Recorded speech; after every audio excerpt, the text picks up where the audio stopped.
এ কি ভয়ঙ্কর বাঘের আওয়াজ আসতেছে! পালাও, পালাও!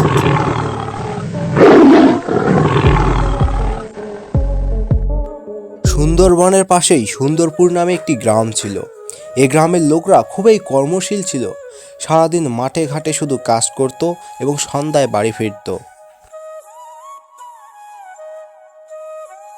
গ্রামের লোকদের কাজে যাওয়ার জন্য একমাত্র রাস্তা ছিল সুন্দরবনের পাশ দিয়েই। এটাই হচ্ছে তাদের একমাত্র রাস্তা, এটা ছাড়া আর অন্য কোনো রাস্তা নেই। কাকা, ও কাকা, আর কতদিন আমরা এভাবে বাঘের যন্ত্রণায় রাতের আধারে বাড়ি থেকে বের হতে পারবো না কাকা? আর বলিস না রে, আমিও তো সেটাই বলতেছি। আর কতদিন আমরা বাঘকে ভয় করে চলবো? আমাদের মনে হয় এই গ্রাম থেকে উঠে যাওয়া উচিত। তখন আবার আমরা কোথায় থাকবো গো কাকা, গ্রাম থেকেই যদি চলে যাই? চুপ কর, বেশি কথা কোস না। বাঘ যে কোনো মুহূর্তেই অ্যাটাক করতে পারে, বাড়ি চল তাড়াতাড়ি।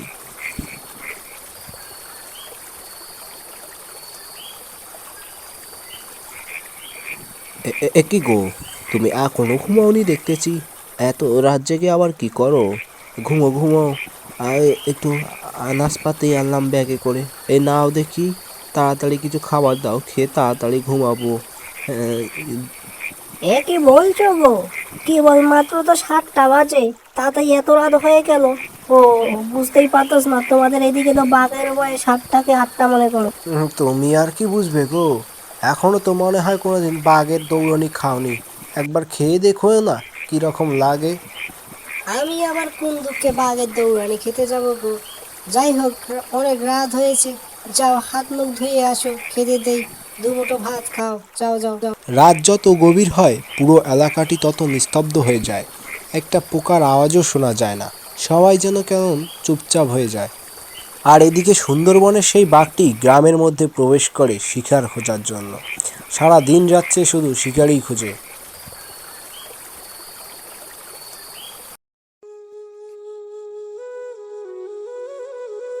এ কিরে বাবা, তুই মন খারাপ করে বসে আছিস কেন? তোর মন খারাপের কারণ কি বুঝতে তো পারতেছি না।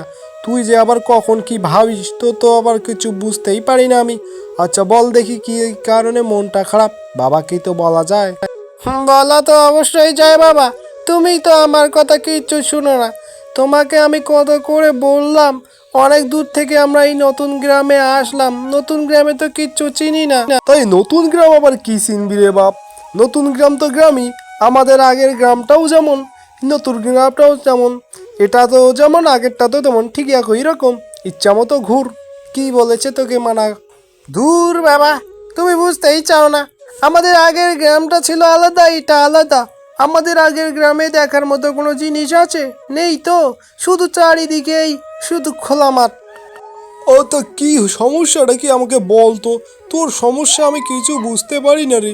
তোর সমস্যার আগা মাথা গড়া কিচ্ছুই বোঝা যায় না। একটু আমাকে খুলে বল দেখি। তাড়াতাড়ি বল, আমার আবার মাঠে যেতে হবে। বল বল বল। আসলে বাবা, তুমি বুঝতে চাচ্ছ না কেন যে আমাদের পাশে, এটা গ্রামের নাম হচ্ছে সুন্দরগঞ্জ, কিন্তু পাশে সুন্দরবন নামে একটা জঙ্গল আছে, যেখানে কিনা মানুষ দূর দূরান্ত থেকে ঘুরতে। চুপ! ভুলেও আর সে কথা মনে আনবি না। মুখে তো দূরের কথা। সুন্দরবন ঘুরতে যাবে? সুন্দরবন সম্পর্কে জানিস? এখানকার লোকজনের কাছ থেকে কিছু ধারণা নিয়েছিস? তুই শুধু মরণের ভয়। কেন বাবা? সুন্দরবন মানুষ দূর দূরান্ত থেকে ঘুরতে আসে। সুন্দরবনে অনেক সুন্দর সুন্দর প্রাণী দেখা যায়। সুন্দরবনের বাঘের জন্য তো বিখ্যাত।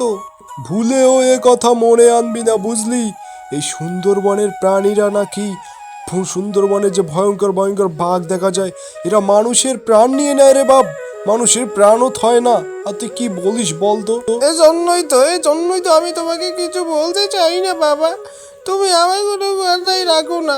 কত শব্দ ছিল যে আমি সুন্দরবন ঘুরতে যাব, কিন্তু তুমি দিলে তো মনটা। ওহ, কান্না করিস না তো। তোর কান্না আমার একদম সহ্য হয় না রে। তুই আমার একমাত্র ছিলি, এত কান্না করলে চলবে? চুপ চুপ চুপ চুপ। আচ্ছা আচ্ছা, সমস্যা নেই, নিয়ে যাব তো। সুন্দরবনে ঘুরতে নিয়ে যাব বাবা। আজকেই কিন্তু আমরা সুন্দরবন ঘুরতে যাব। যেহেতু যাবো আর দেরি করব না, আজকেই যাব। সুন্দরবনের নাকি বাঘগুলো অনেক সুন্দর, আমাদের বইয়ে লেখা আছে বাবা। আচ্ছা, চিন্তা করিস না, আমি যাই কাজে যাই, বিকালে নিয়ে যাব। সন্ধ্যার আগেই কিন্তু বাড়ি ফিরতে হবে। রাতে নাকি ভয়ঙ্কর ভয়ঙ্কর বাঘ দেখা যায়, যারা মানুষকে গিলে খায় রে বাপ।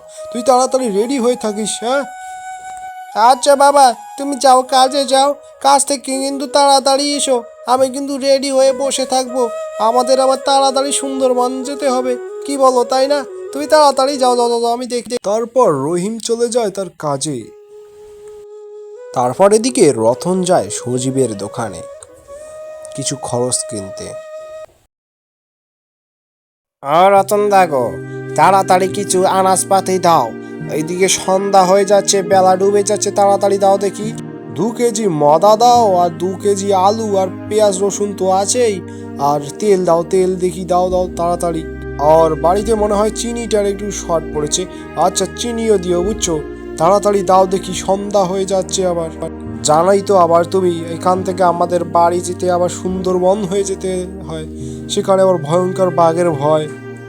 আর দেরি করাইও না, তাড়াতাড়ি একটু দোকানে উঠে মালগুলো দাও তো দেখি, আমি তাড়াতাড়ি জগৎ জাগাত বাড়ি চলে যাই, বুঝছো? কিরে বাপ, তোর সুন্দরবন দেখা শখ মিটলো? তাড়াতাড়ি দেখ দেখি, সন্ধ্যা হয়ে যাচ্ছে, বাড়ি যাব।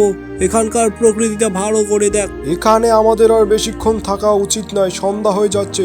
বাঘটা বের হলে আর প্রাণে বেঁচে যেতে পারে। তারপর দুর্বাপ ছেলে মিলে সুন্দরবনটি ঘুরতে থাকে।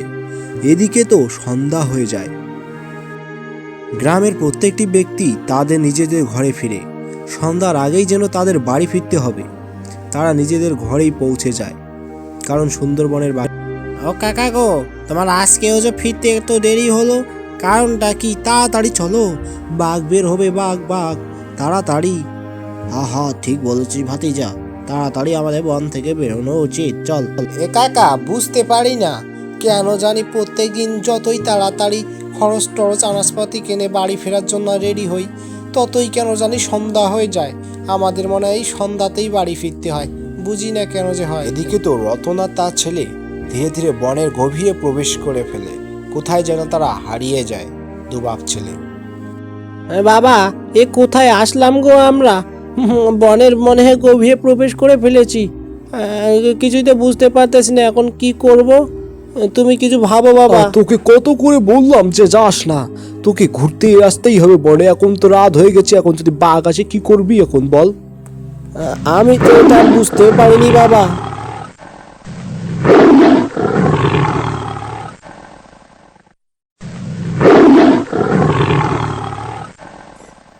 পালা পালা, বাঘ বাঘ, পালা, জোর দৌড় দৌড় দৌড় দৌড়ে, জোরে জোরে।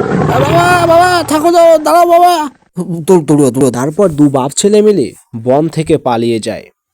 এর পরবর্তী আরেকটি নতুন ভিডিও আসতে এ পর্যন্তই আজকের ভিডিওটি থাক।